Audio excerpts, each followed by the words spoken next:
আপনারা দেখছেন একুশে টেলিভিশন।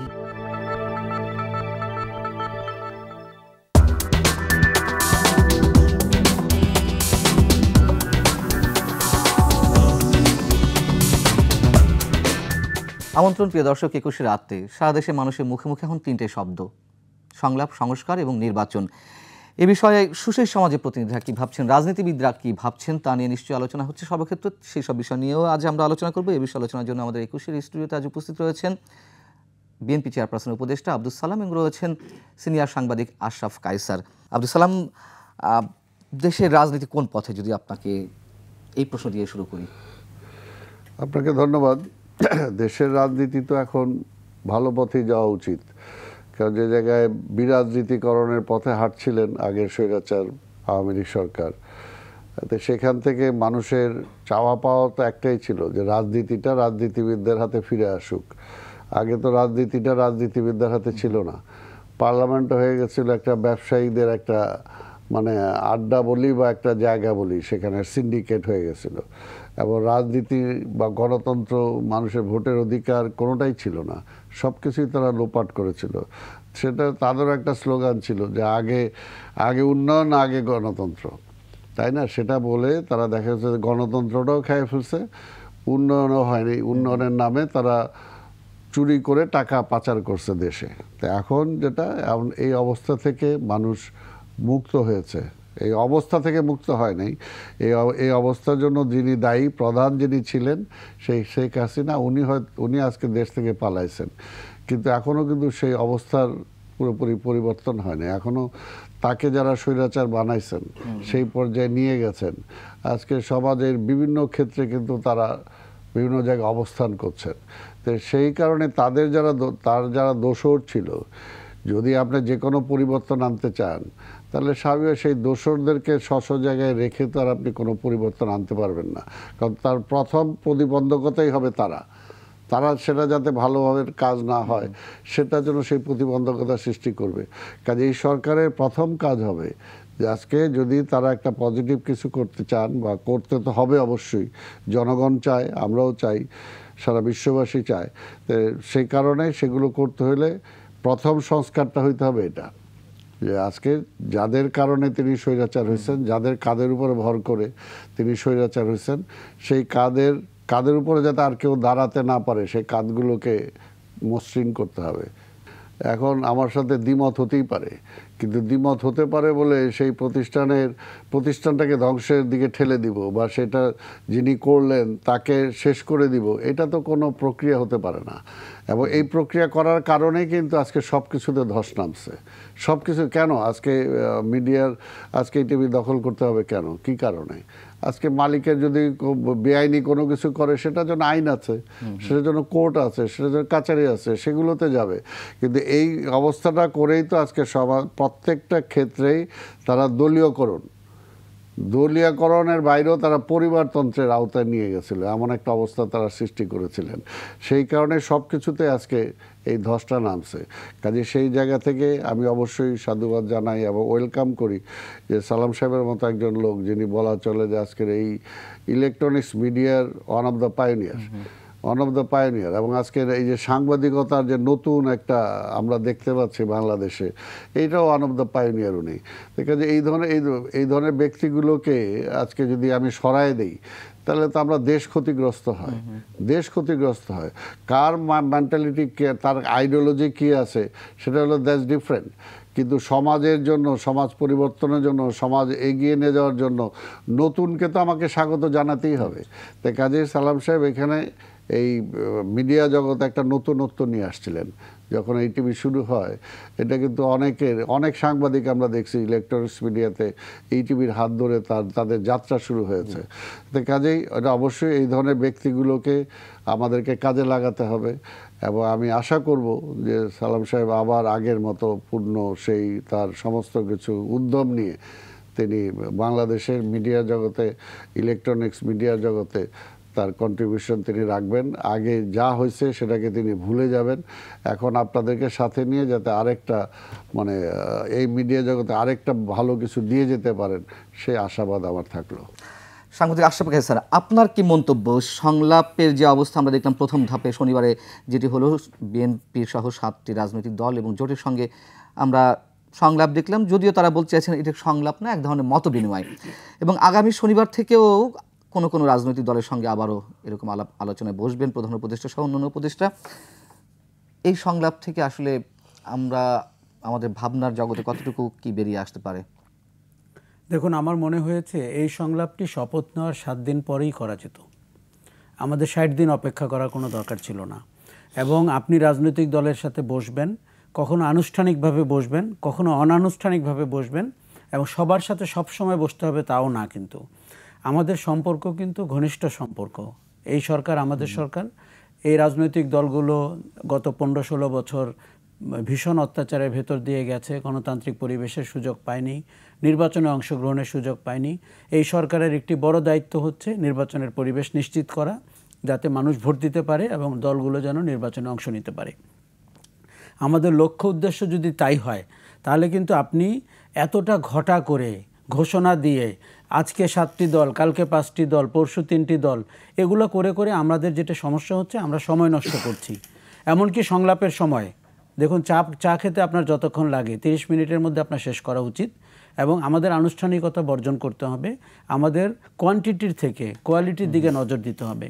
আমি নিশ্চিত বলতে পারি আপনাকে যে কয়েকটি দল সংলাপে অংশ নিয়েছে, কারো দাবির মধ্যে পার্থক্য নাই, সবাই একই কথা বলছেন। টেলিভিশন ক্যামেরাগুলো দাঁড়িয়ে থাকলে তারা আরও বলতে শুরু করেন। ভেতরে কি বলে এসছেন আমরা জানি না, ক্যামেরার সামনে যা বলেছেন তাতে আমি যা বুঝতে পেরেছি, সবাই নির্বাচন চাচ্ছে, সবাই সংস্কারের পরে নির্বাচন চাচ্ছে, কিছুটা সংস্কারের পরে, এবং এটি নিয়ে কারো মধ্যে কোনো বিরোধ নাই। এখন আমরা কি করছি, গণ অভ্যুত্থানের পরে যেহেতু ঘটনাটি হঠাৎ ঘটে গেছে এবং 36 দিনের মধ্যে ঘটেছে, কিন্তু আমরা তার প্রেক্ষাপট জানি, 15 বছরের প্রেক্ষাপট জানি। এটি যদি কেউ ভুল বুঝে থাকে তাহলে তার একটা অঙ্কের হিসাবে গণ্ডগোল হবে, এবং আমাদের কারো কারো অঙ্কের হিসাবে গণ্ডগোল হচ্ছে। এখন আমি আপনাকে বলি যে আমরা যেই পোশাকি সরকারকে দেখছি, এরকম নির্লিপ্ত হয়ে থাকলে অথবা শ্লথগতির হলে আপনি অনেক কিছু মিস করবেন। এবং এখন কি হচ্ছে জানেন, প্রত্যাশার বেলুন এত ফুলে যাচ্ছে, যখন আপনার প্রসব হবে তখন কিন্তু এই প্রত্যাশা মিটবে না। কাজে আমরা কথা বেশি বলছি, মানুষের প্রত্যাশা বাড়িয়ে দিচ্ছি, এবং আমাদের ক্যাপাসিটি যে কম, আমাদের যে টাইম ফ্রেমটা আসলেও লিমিটেড, এবং আমাদের যে আওয়ামী লীগের মতো একটা পতিত শক্তি সব জায়গায় বিস্তৃত, এবং ভারতের মতো একটা কুপ্রতিবেশী দারুণভাবে ষড়যন্ত্রে লিপ্ত, এই প্রেক্ষাপটে আপনাকে বিবেচনা করতে হবে। এখন আমি বলি আপনাকে যে সংলাপটা খুব ভালো হয়েছে, কিন্তু আমি বলেছি যে 45 দিন আগেও হতে পারতো, তারও আগে হতে পারতো।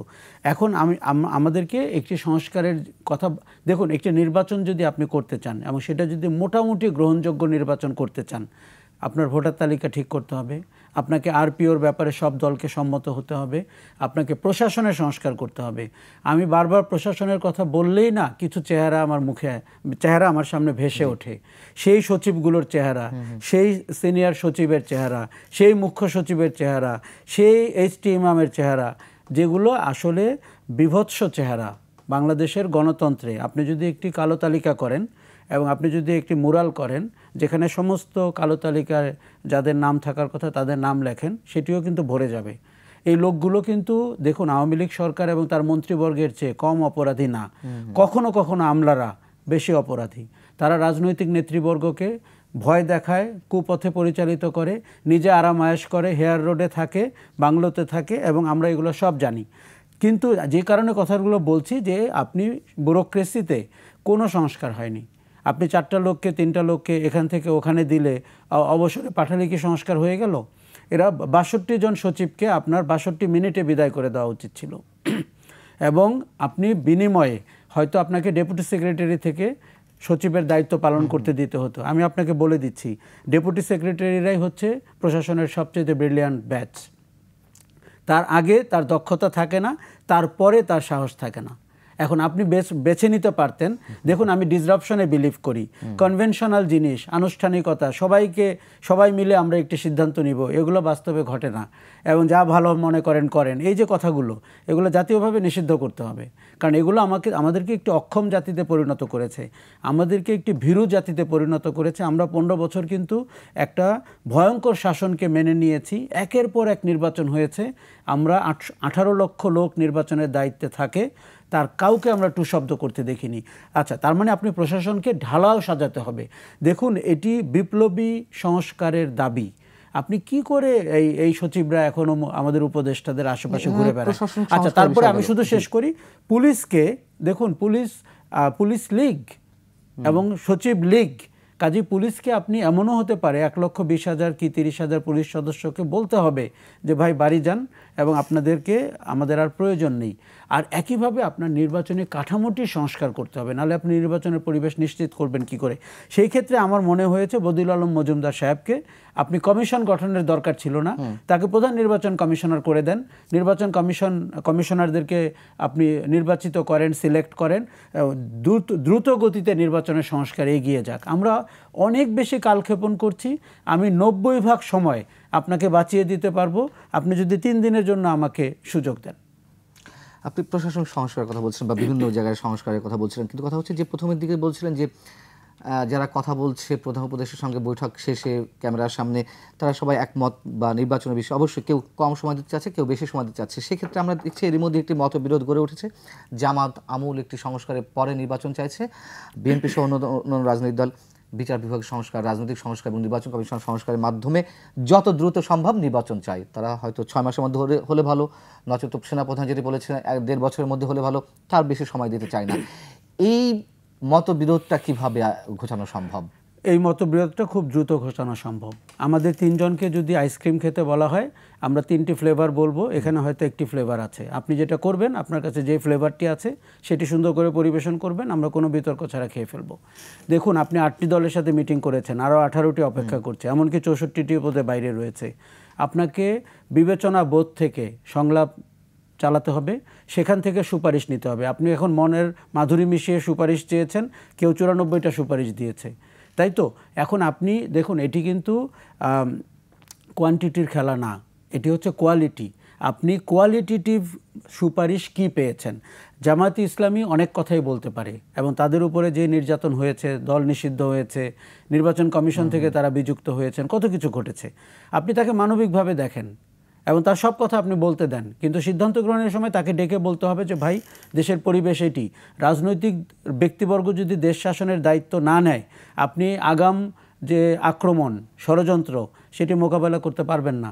এই সরকার অনেক নাজুক সরকার, এই সরকার ভদ্র মানুষের সরকার এবং তারা এই রাজনীতির নোংরামি এর সাথে পরিচিতই না। কাজেই জামাতকে বলতে হবে যে সংস্কারের তো কোনো শেষ নেই, সংস্কার একটি চলমান প্রক্রিয়া।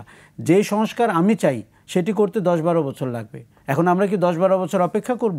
আচ্ছা, বিএনপি যে কারণে চাচ্ছে সেটি হচ্ছে যে নির্বাচনটি হলে তারা বুঝতে পারছে যে মাঠের বিরোধী দল এতদিন যারা ছিল তারাই এখন সরকারি দল হতে পারে, এটি তাদের নৈতিক দাবি। ভাই, আরেকটা জিনিস আপনাকে বলি যে এই যে নির্বাচনকে আপনি যদি পিছিয়ে দেন, তার ভেতরে অনেক ধরনের আশঙ্কা আছে, তৃতীয় শক্তি আছে, চতুর্থ শক্তি আছে।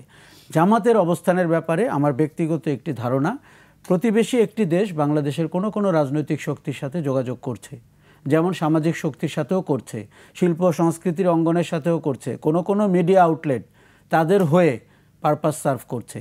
কাজেই আমাদের সতর্ক থাকতে হবে। দেখুন, তারা 5 তারিখের পরে তাদের প্ল্যান বি বাজারে নামিয়েছে। তারা কি হাত গুটিয়ে বসে আছে? যে ভদ্রমহিলা পালিয়ে গেছেন বাবার নামে ব্যবসা করে, আমাদের ভোট চুরি করে, আমাদের $100 বিলিয়ন পাচার করে, তিনি কি বসে আছেন?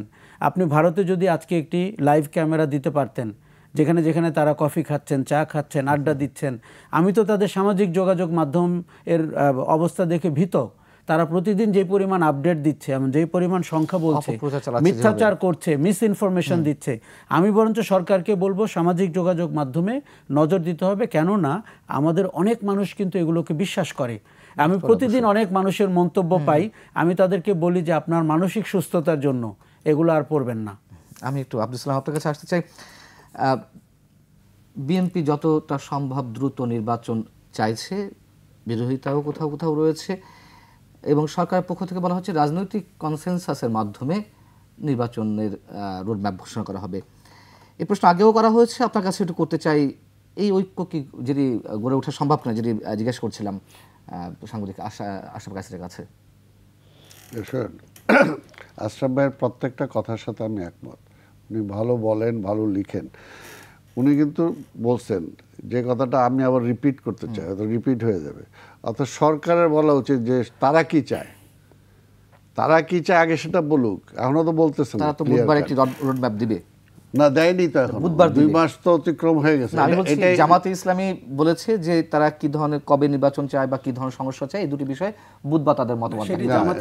জামাতে ইসলাম, আমি সরকারের কথা বলছি। সালামের সাথে একটু যোগ করি, আমি কিন্তু মনে করি রাজনৈতিক দলের কাছ থেকে আপনি এত মতামত চেয়েন না, তাদের কথা শোনেন, এক কাপ চা খান এবং তাদেরকে সুন্দর করে বিদায় দেন এবং বলেন যে ভাই আমরা তত্ত্বাবধায়ক সরকার বা অন্তর্বর্তী সরকার, আমাদের সাধ্যমতো আমরা এইভাবে চিন্তা করছি, this is our road map, do you agree or not. আচ্ছা, আমি এই কথাটাই বলতে চাচ্ছিলাম। অর্থাৎ সরকার তো বলা উচিত, তারা এখন দায়িত্বে আছে, নির্বাচনটা তাদেরকে করতে হবে এবং একটা অংশগ্রহণমূলক নির্বাচনের মাধ্যমে এটা নির্বাচিত সরকারের কাছে ক্ষমতা অর্পণ করতে হবে। এটা কিন্তু দায়িত্ব তাদের, এই দায়িত্বটা তারা নিয়েছেন। তাদের ফাইনাল গোল কিন্তু নির্বাচন, যেটা মানে প্রধান মানে উনি এগ্রিও করছেন, উপদেষ্টা, প্রধান উপদেষ্টা। তো কাজেই সেই কারণে আমি বলবো যে এখন কে কি চাইলো, কে কি বললো, সেটার উপর নির্ভর করা দরকার নাই। ওনারা যাতে দেশটা ঠিক রাখতে পারেন এবং একটা ঠিক মতো ট্র্যাকে তুলে নির্বাচনটা করতে পারেন, সেটার জন্য ওনারা কি চান রাজনৈতিক দলগুলোর থেকে, জনগণের কাছ থেকে, সেটা চাও। একটা ভুল হয় যে বারবার বিএনপিকে চাচ্ছে, বিএনপি চাওয়াটা তো এটা মুখ্য না, জনগণ কি চাচ্ছে। আরেকটা ওই ভেগ বলে দিলে হবে না, জনগণ যতদিন চাবে ততদিন থাকবো, তারপরে থাকবো না।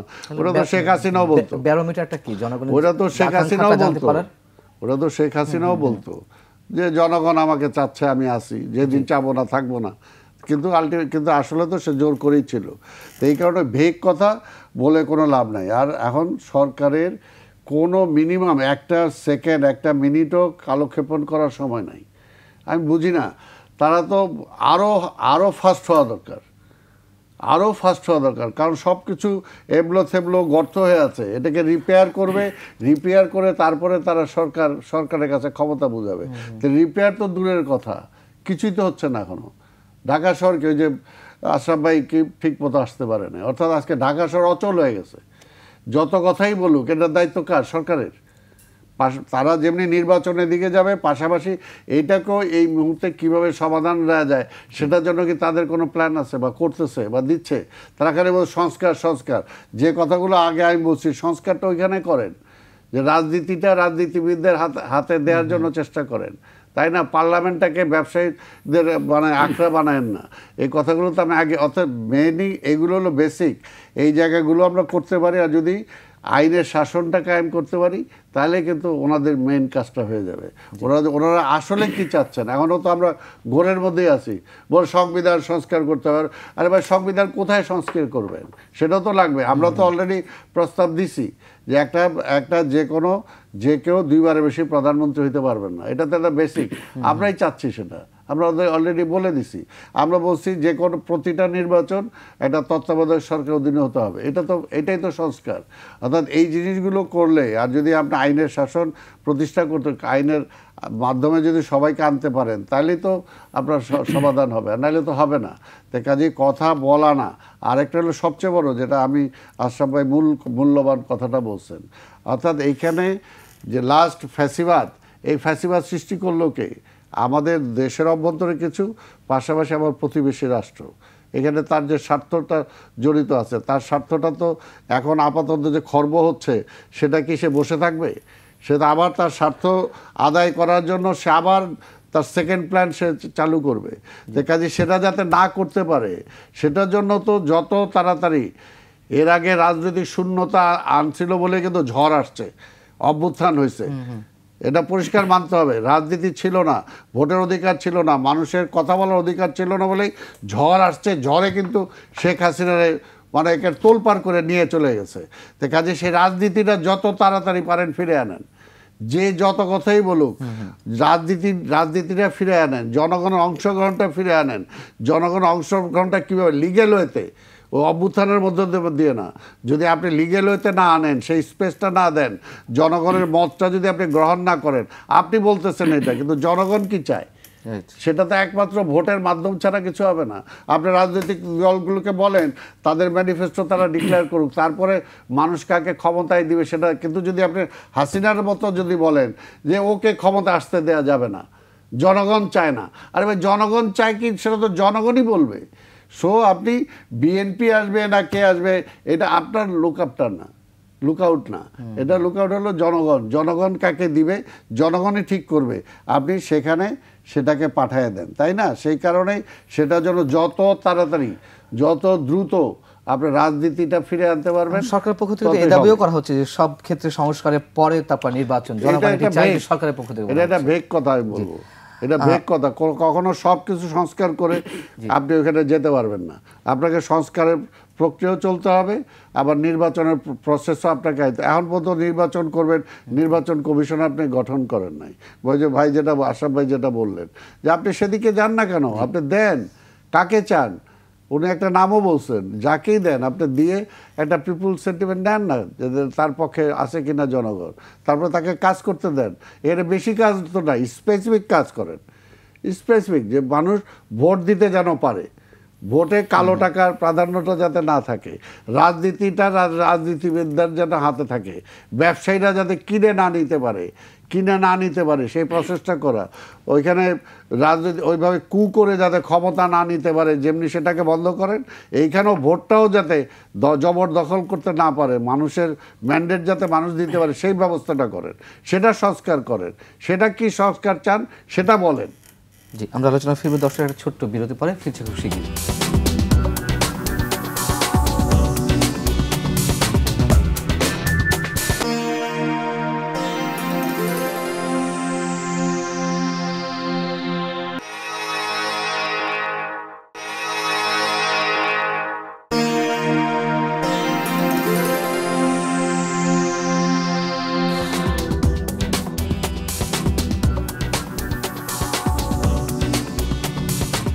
আবার আমন্ত্রণ 21 রাতে। আমাদের সঙ্গে আলোচনায় রয়েছেন বিএনপি চেয়ারপারসন উপদেষ্টা আব্দুল সালাম এবং সিনিয়র সাংবাদিক আশরাফ কায়সার।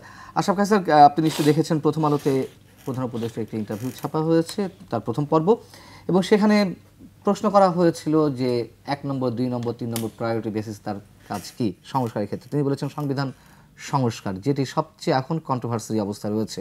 কেউ বলছেন পুনর্লেখন, কেউ বলছেন সংস্কার। আসলে এই যে একটা বিতর্কিত বিষয়, এটি সলিউশন করতে গেলেও তো কতদিন লাগবে, আপনার কি মত? আমার মতে প্রতিটা মুহূর্ত গুরুত্বপূর্ণ এবং প্রতিটা মুহূর্ত চ্যালেঞ্জিং। কেননা পতিত শক্তি এবং প্রতিবেশী দেশ আমাদের চেয়ে, আপনার চেয়ে দ্রুত গতিতে প্ল্যান করছে, বাস্তবায়ন করছে, ফেল করছে, আবার প্ল্যান করছে। আপনি একটু বুঝতে হবে বিষয়টা। এই মুহূর্তে আমরা বিমূর্ত কথা বলবো আয়েশি ভঙ্গিতে বসে, সেটা মানাচ্ছে না। আপনি জনগণ ঠিক করবে কতদিন আমরা থাকব, ওরা ঠিক করবে কখন নির্বাচন হবে, এগুলো বিমূর্ত কথা। এগুলো ক্লাসরুমে দর্শনের ক্লাসে আপনি বলতে পারবেন, এরকম পতিত 15 বছরের ফ্যাসিজমের পরে আপনি বলতে পারবেন না। দেখুন, আমাদের কাছে দুটো জিনিস পরিষ্কার। গণতন্ত্র এই মুহূর্তে পৃথিবীর শাসন ব্যবস্থার মধ্যে বেস্ট। তার দুর্বলতা আছে, তার খারাপ দিক আছে। আমরা গণতন্ত্রের দানব দেখেছি এবং সেই দানবকে কিভাবে ফেলতে হয় সেটিও দেখেছি। তেমনি রাজনীতিবিদরা দেশ চালানোর জন্য বেস্ট। তার দুর্নীতি আছে, তার অপতৎপরতা আছে, তার অনেক ধরনের বাজে জিনিস আছে। স্টিল বাইরের থেকে কেউ জুড়ে বসার চেয়ে, অথবা সচিবদের বুদ্ধিতে, অথবা ডিজিএফআইয়ের বুদ্ধিতে দেশ চালানোর চেয়ে রাজনীতিবিদরা ভালো। কেননা তার সাথে মানুষের সম্পর্ক থাকে, তার সুখেও থাকে, তার দুঃখেও থাকে। তাকে অন্তত 5 বছর পর পর ভোটের মাঠে নামতে হয়, সেই সময় তাকে ভোট চাইতে হয়, উনি ওইটা মাথায় রেখে কথা বলেন। আচ্ছা, তার মানে আপনি যত দ্রুত পারেন রাজনীতিবিদদের হাতে দেন, কিন্তু সেটি যেহেতু পতিত রাজনীতি সরকারটির মতোই, এবং অভ্যুত্থানে কিন্তু রাজনীতির চরিত্র বদলেরও ইঙ্গিত দেওয়া হয়েছে। এবং তার একটা অদ্ভুত জিনিস আমরা দেখতে পাচ্ছি তারেক রহমান সাহেবের বক্তব্যে। আপনি দেখুন, উনি আমাদের মোটা দাগে সংস্কারের সবগুলো পয়েন্ট তো উনি একমত। উনি প্রধানমন্ত্রী দুবারের বেশি থাকবেন না, একমত। দ্বিকক্ষ বিশিষ্ট পার্লামেন্ট হবে, একমত। তত্ত্বাবধায়ক সরকার ব্যবস্থা সংবিধানে সংযুক্ত হবে, একমত, তাই তো? এমনকি 70 অনুচ্ছেদ নিয়ে উনি ওপেন কথা বলতে চান। আপনি এর বাইরে আর বড় সংস্কার কি আপনার সংবিধানে? দেখুন, আমাদের একটা রোম্যান্টিসিজম পেয়ে বসেছে। কি রোম্যান্টিসিজম? সংবিধান পুনর্লিখন। আপনি এর বিপদ বুঝতে পেরেছেন? কেউ একজন আসবে রাষ্ট্রের নাম চেঞ্জ করার জন্য, কেউ একজন আসবে রাষ্ট্রের চরিত্র চেঞ্জ করার জন্য। এগুলো আমরা এই ধাক্কা সামাল দিতে পারবো? আপনি প্যান্ডোরার বক্স ওপেন করতে যাচ্ছেন এবং প্যান্ডোরার বক্স বন্ধ করার ক্ষমতা আপনার হাতে নাই। তখন কি হবে জানেন? আম ছালা দুটোই আপনার যাবে। ওই রোম্যান্টিসিজমের লোকরা মার্কিন যুক্তরাষ্ট্রে অথবা অন্য কোনো ক্যাম্পাসে বা শিক্ষাঙ্গনে ফেরত যাবে। 17 কোটি লোক আবার পতিত হবে একটা ভয়াবহ জায়গায়। এই প্রত্যেকটা জিনিস পতিত সরকার এবং তার প্রতিবেশী বন্ধু চাচ্ছে। আমরা তার জুতায় পা দিচ্ছি প্রতিদিন। তিনি চাচ্ছে সংবিধান নিয়ে বিতর্ক হোক, সংবিধান পুনর্লিখন নিয়ে রক্তপাত হোক, এবং তিনি চাচ্ছে যে আপনি ইসলামিস্টরা বাংলাদেশ দখল করেছে এই পারসেপশন 5 তারিখ থেকে তারা পৃথিবীকে জানাচ্ছে। আজকে আপনি যখন খেলাফতের পতাকা ঢাকায় ঘোরে, সেটা থেকে সাথে সাথে তার ভিডিও এবং স্টিল ওয়েস্টার্ন মিডিয়াতে চলে গেছে। কাজে আমাদেরকে বুঝতে হবে রোম্যান্টিসিজম থেকে আমাদের প্রত্যেকটা লোককে বেরোতে হবে। তার যদি ইসলামিক রিপাবলিক কায়েম করার কোনো ইচ্ছা থাকে, কোনো একটা দেশ দখল করে প্রথমে কায়েম করে তারপর এখানে আসুক। আমরা বলতে চাচ্ছি যে এটা আমাদের প্রিয় দেশ, এখান থেকে একটা ফ্যাসিবাদী শাসন হটিয়েছি। একটি প্রতিবেশী দেশের, দেখুন প্রতিবেশী দেশটার জন্য আমি আপনাকে বুঝিয়ে বলি পান্না, বাংলাদেশ হচ্ছে একটা প্রফিট সেন্টার। বাংলাদেশের নামে সে গ্লোবাল ইমেজ তৈরি করছিল। ভারত পাকিস্তান যুদ্ধ নাকি 71 সালের, ওইটা দিয়ে বলিউডে যে সিনেমাগুলো হচ্ছিল, এর চেয়ে পচা, এর চেয়ে মিথ্যা, এর চেয়ে কষ্টকল্পিত সিনেমা আমি কম দেখেছি। আমাদের সরকার কি তার কোনো প্রতিবাদ করেছে? দেখে মনে হয়েছে যে রাবীন্দ্রিক যুদ্ধ হয়েছে 71 সালে এবং সবাই ধুতি পরে কার্জন হলে হাঁটাহাঁটি করছিল। এই যে তার মানে ভারত আপনাকে গিনিপিগ বানিয়েছিল। ভারত আপনাকে পানি দেয় না, সীমান্তে হত্যা করে, আপনাকে ন্যায্য কোনো কিছু দেয় না, কিন্তু আপনাকে ভর করে সে তার বাণিজ্য করার চেষ্টা করেছে, ইমেজ বাণিজ্য করার চেষ্টা করেছে। আচ্ছা, সেই দেশটি প্রতিদিন চাচ্ছে যে হাসিনার বিকল্প এই দেশে নাই, সেটি প্রমাণ করতে। Leadership crisis. অথচ আমরা তো শেখ হাসিনার লিডারশিপকে অপছন্দ করেছি। ওই পচা লিডারশিপ আমরা চাই না। তার দল মনে করত এবং তিনি এমন একটা ধারণা করেছিলেন, ভাব ধরেছিলেন তার কোনো বিকল্প নেই। সেটি ওই দলের চিন্তা, ওটা আমাদের চিন্তা না। কিন্তু আমাদের দেশে অনেক যোগ্য নেতা আছে। আপনি কি করে জানবেন এই নেতারা যোগ্য?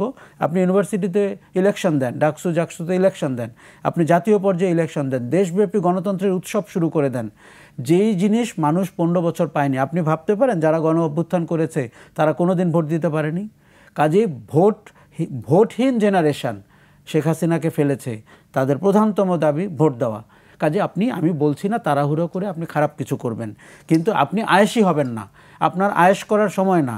দেখুন বাইরের থেকে যারা সরকারে যায় তারা কি অবস্থায় ছিল শপথ নেওয়ার আগের দিন, সেটিও আমরা জানি। আর আপনার ঘাড়ে দুর্বল নেতৃত্ব হলে আমলারা চেপে বসে। এই আমলাদের মতো ভয়ঙ্কর কুচক্রি বাংলাদেশের ইতিহাসে কিন্তু অন্য কোনো পেশাজীবীরা না। শুধু শেষ করি, প্রশাসন ক্যাডারের লোকরা বাকি 27টা ক্যাডারের লোককে কোনো সম্মান করে? তার নাম হচ্ছে আপনার ডিসি। সে কি করে জেলা প্রশাসক হলো বাংলায়? সে নিজেই তার নাম করেছে জেলা প্রশাসক। আমার জেলায় আমি একজন নাগরিক, আমি 2য় শ্রেণীর নাগরিক, উনি জেলা প্রশাসক 1ম শ্রেণীর নাগরিক। জেলার প্রথম গাড়ির নাম্বারটা তার, জেলার সবচেয়ে ভালো বাংলো তার। আপনি তাকে ওখান থেকে সরিয়ে দেন এবং আপনি না সরানো পর্যন্ত আপনি তার কাছ থেকে কোনো জনগণের পক্ষের সার্ভিস পাবেন না।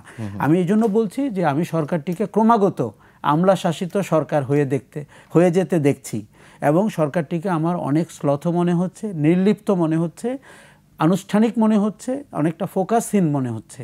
আমি খুব পছন্দ করব যদি প্রত্যেকটা কথা আমার মিথ্যা হয়, কিন্তু আমার আশঙ্কা হচ্ছে রাজনীতিবিদদের সাথে আপনি 60 দিন পরে সংলাপ করতে পারেন না। এর আগেও বিএনপি চাপ দেওয়ার পরে 2 দিন পরে সংলাপ ডেকেছিলেন। এটি তো সংলাপ না, জাস্ট মত বিনিময়। এটি তো আপনার, শোনেন, সরকারের ভেতরে কে দায়িত্বে রয়েছে রাজনৈতিক দলগুলোর সাথে কথা বলার জন্য? তার তো প্রতিদিন 1 ঘন্টা পর পর, 5 ঘন্টা, 3 ঘন্টা পর পর কথা বলার কথা। আপনার স্টেক হোল্ডাররা হচ্ছে রাজনৈতিক দল, তারাই তো জনগণকে রিপ্রেজেন্ট করে। এর বাইরে জনগণ বললে তো বিমূর্ত ধারণা, কারণ বাজারে মোড়ে এসে জনগণ খুঁজতে হবে। কাজেই আপনি সরকারের মধ্যে রাজনৈতিক দলের সাথে ঘনিষ্ঠভাবে কাজ করার দক্ষতা যোগ্যতাওয়ালা মানুষটিকে আপনি প্রচুর মানুষকে নিয়েছেন, দরকার হলে আরো বাড়াবে, উপদেষ্টার সংখ্যা তো আরো বাড়াবে। আপনি আরো দ্বিগুণ করেন। আমি দ্বিগুণ করার পক্ষে, কিন্তু আমি কর্মক্ষমতাও দ্বিগুণ দেখতে চাই এন্ড ফোকাস দেখতে চাই। আব্দুল সালাম, যে কথাগুলো সাংবাদিক আশরাফ কায়সার বলছিলেন, ভারতের প্রসঙ্গ তো বারবার আমাদের এই বিভিন্ন আলোচনায় উঠে আসে, এবং ষড়যন্ত্র যে তাদের থেমে আছে নিশ্চয়ই তা না, কিন্তু ষড়যন্ত্রগুলো কোন ক্ষেত্রে বাস্তবায়ন হতে পারে এবং সেই ষড়যন্ত্রের মাত্রাটা কি হতে পারে? শোনেন, ষড়যন্ত্র তো সেই স্বাধীনতার সময় থেকে বা স্বাধীনতার পর থেকেই তারা ষড়যন্ত্র করে যাচ্ছে। ষড়যন্ত্র বাংলাদেশে, এটা অন্তত একটা মুক্তিযুদ্ধ হিসেবে বলতে পারি, কখনোই সেটা বাস্তবায়িত হবে না। তবে সাময়িক কিছু সময়ের জন্য তারা এই ধরনের তাদের পছন্দের সরকার বা পুতুল সরকার, যেটাই বলি না কেন, তাদেরকে বসিয়ে দিয়ে তারা সেই বেনিফিটটা নিতে পারে এবং বাংলাদেশটাকে ক্ষতিগ্রস্ত করতে পারে। কিন্তু ফাইনালি তাদেরকে সেখান থেকে সরতেই হবে, যেটা শেখ হাসিনার পতনের মধ্য দিয়ে সেটা প্রমাণ হয়েছে। কারণ বাংলাদেশের জনগণ কখনোই আধিপত্যবাদী শক্তির পক্ষে কখনোই তারা ছিল না, কখনোই ছিল না।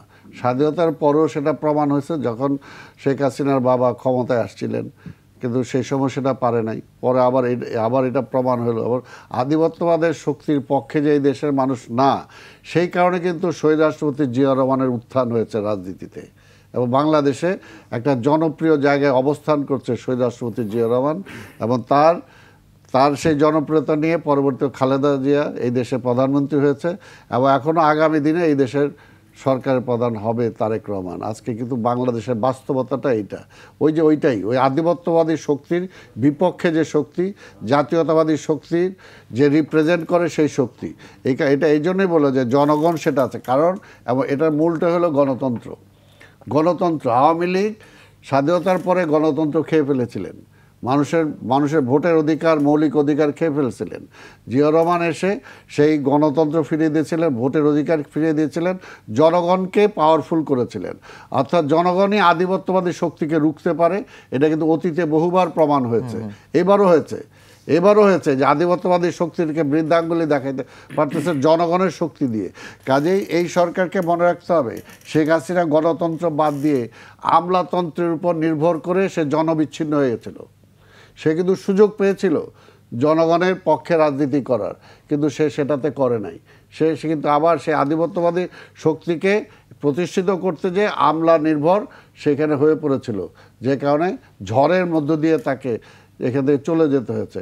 কাজে আমি আবার সেই কথাই পুনরাবৃত্তি করব, পুরনো আধিপত্যবাদ যদি নতুন করে ফিরে আসে, তার চরিত্রটা আরো ভয়ঙ্কর হবে কিনা, ফিরে আসার চেষ্টা করতে পারে, কিন্তু আবার জনগণ প্রতিরোধ গড়ে তুলবে, আমি বিশ্বাস করি এটা। কিন্তু ক্ষতি হবে দেশের। অর্থাৎ যেমনিভাবে গত 15 বছরে এই আধিপত্যবাদী শক্তির প্রতিনিধিত্ব করতে যে শেখ হাসিনা দেশের অর্থনীতিটাকে শেষ করেছেন, আমার শিক্ষা ব্যবস্থাকে শেষ করেছেন, আমার সংস্কৃতিকে শেষ করে দিয়েছেন, আমার শিল্পকে শেষ করে দিয়েছেন, সব কিছু শেষ করে দিয়েছেন, কিন্তু তারপরও ফাইনালি কিন্তু টিকতে পারে নাই। কাজে এই সরকারকে এটাই মনে রাখতে হবে, আজকে অন্তর্বর্তীকালীন সরকারকে এটাই মনে রাখতে হবে যে জনগণই একমাত্র শক্তি। কাজে জনগণকে পাওয়ারফুল করেন আপনি, সেই জনগণের শক্তি নিয়ে কে ক্ষমতায় যাচ্ছে আপনি এটা চিন্তা করেন না। জনগণ ভুল করে না, জনগণ কখনোই ভুল করে না।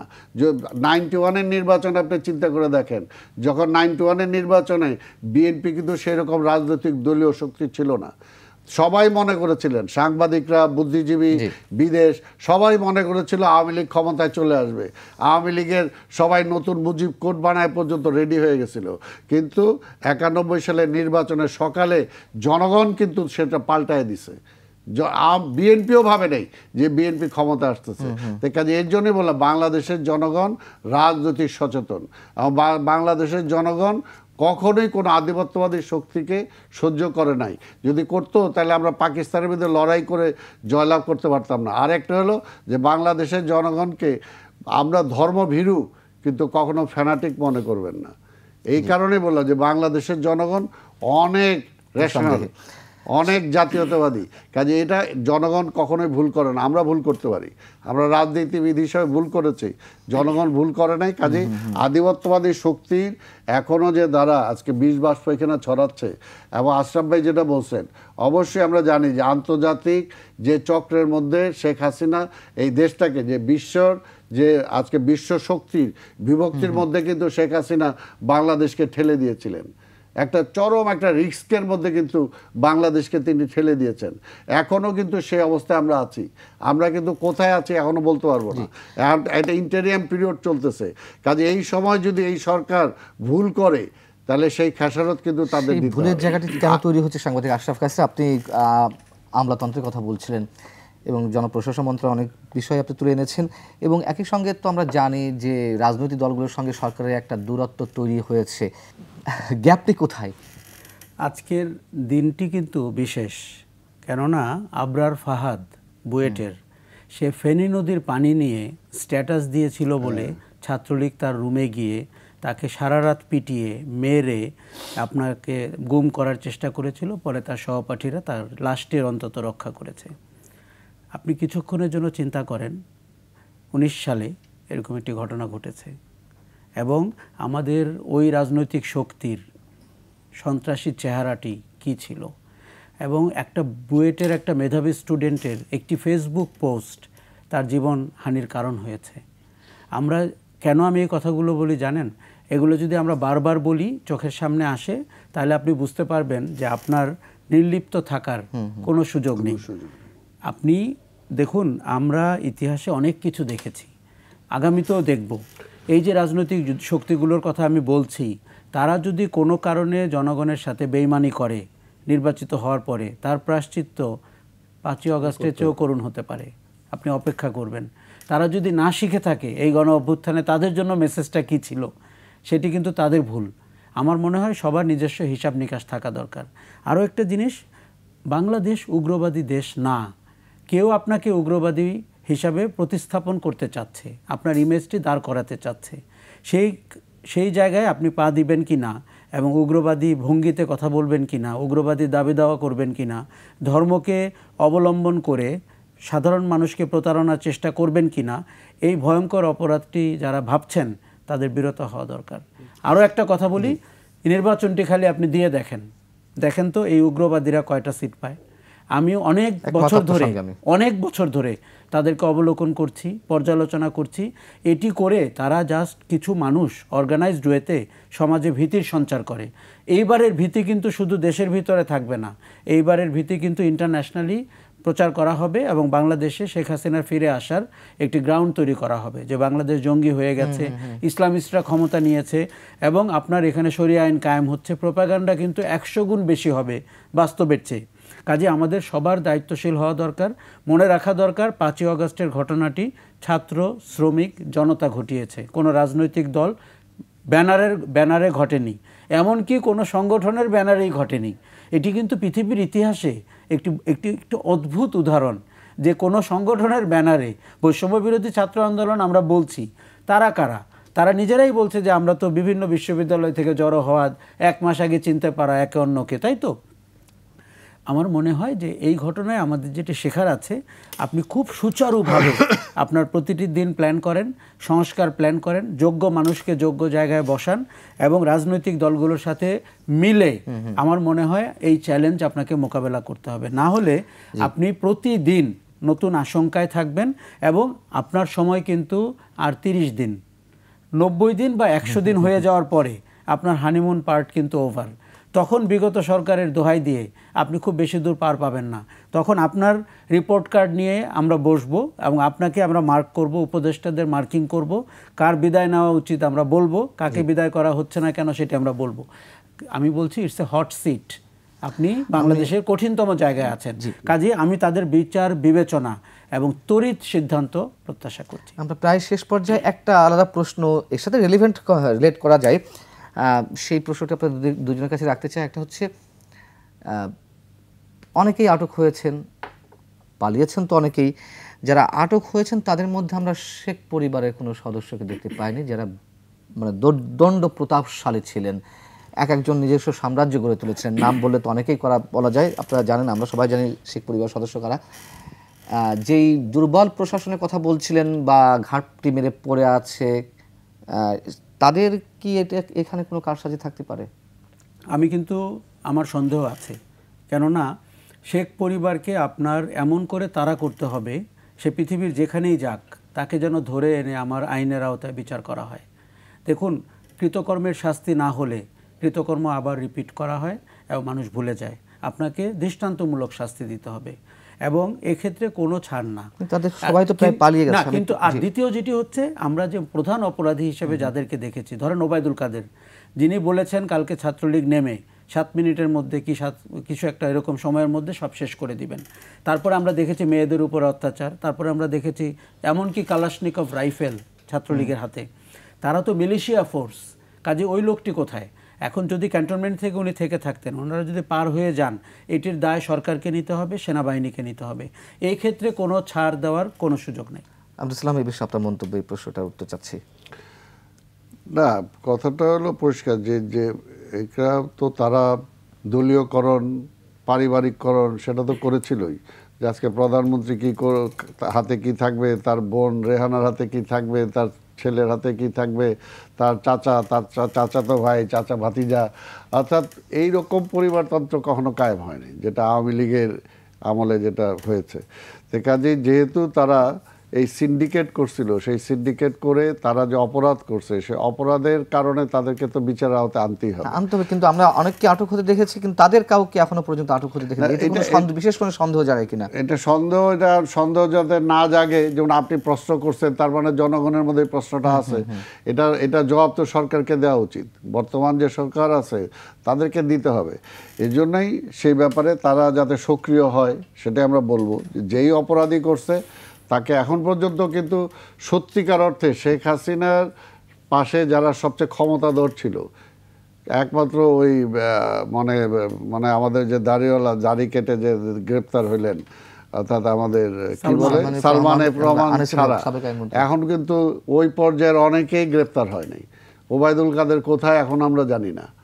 পররাষ্ট্রমন্ত্রী কিভাবে গ্রেপ্তার হওয়ার পরে আবার চলে গেল সেটা আমরা জানি না। বাকিগুলো হানিফ টানিফ কোথায় আছে? অর্থাৎ যারা রাজনৈতিকভাবে যারা শেখ হাসিনাকে স্বৈরাচার বানাইছে, অর্থনৈতিকভাবে যারা তাকে আজকে করাপ্ট বানাইছে, তাই না? আর বাংলাদেশের অর্থনীতি টাকা যারা বিদেশে পাচার করছে, সেই সমস্ত মালিক, ব্যবসায়ী, প্রত্যেকটা সেক্টরে যারা আছে, আমলা, আমরা দেখতে পাচ্ছি অবশ্য 2-3 দিন ধরে কিছু কিছু আমলাকে ধরতেছে। এজন্য সাধুবাদ জানাই, কারণ তাদের সেইগুলোকে যদি, সেই অবস্থানগুলোকে যদি ধরা না হয়, তাদের দুর্বল করা না হয়, তাহলে তো আবার তারা মাথা চাড়া দিয়ে উঠবেই। তো সেগুলো ধরা উচিত। তবে আরেকটা যেটা আমি বলবো আপনাদের, আপনি একটা বলছেন ভাই, আশরাফ ভাইকে প্রশ্ন করছিলেন যে সরকারের সাথে দূরত্ব হয়েছে। আমি বলবো দূরত্ব হয়েছে এটা আমি এখনো বলবো না। আমরা বলবো যে এখনো সরকার যাতে সেই পর্যায়ে না, এই সরকার তো আমরাই আনছি, তাই কাজে আমরা চাই যে তারা যাতে এই পদক্ষেপগুলো গ্রহণ করে এবং গ্রহণ করে যাতে তারা দ্রুত সময় নেয়। কারণ এটা আমিও বলবো যে সরকারের কিন্তু সময়ের কাউন্টডাউন কিন্তু শুরু হয়ে গেছে। কাজে তাদেরকে সেই বিষয়টা অবশ্যই চিন্তা করা দরকার এবং চিন্তা করে যত দ্রুত তারা এই ব্যবস্থাগুলো নেবে, তাহলে কিন্তু সেটার সমাধানের দিকে তারা যেতে পারবে। আমরা সহযোগিতা করতে চাই, কখনো মনে করা দরকার না যে রাজনৈতিক দলগুলো সবাই সহযোগিতা করতে চায়। আমি শুধু বলি, আমি মনে করি না সরকারের সাথে রাজনৈতিক দলের দূরত্ব হয়েছে। এটি একটি বোঝার ভুল এবং তারা একভাবে বুঝেছেন। এখন আমার ধারণা সেন্স ফেরত আসছে এবং আমরা দেখতে পাচ্ছি। আরেকটা জিনিস, মশাকে যখন আপনি অ্যারোসল ছেটান, মশা 2-3 ঘন্টার জন্য বেহুশ হয়ে থাকে, তারপর কিন্তু সে ফিরে আসে। পতিত সরকারটির অবস্থা কিন্তু তাই, বেহুশ অবস্থায় আছে, আস্তে আস্তে কিন্তু ফিরে আসছে। আমি আশঙ্কা করছি আপনাকে যা ঘটানোর উনি ফেরত আসার আগে ঘটিয়ে ফেলতে হবে। অনেক ধন্যবাদ সাংবাদিক আশরাফ কায়সার, ধন্যবাদ আব্দুল সালাম আপনাকে। দর্শক, শেষ করছি, ভালো থাকুন, শুভরাত্রি।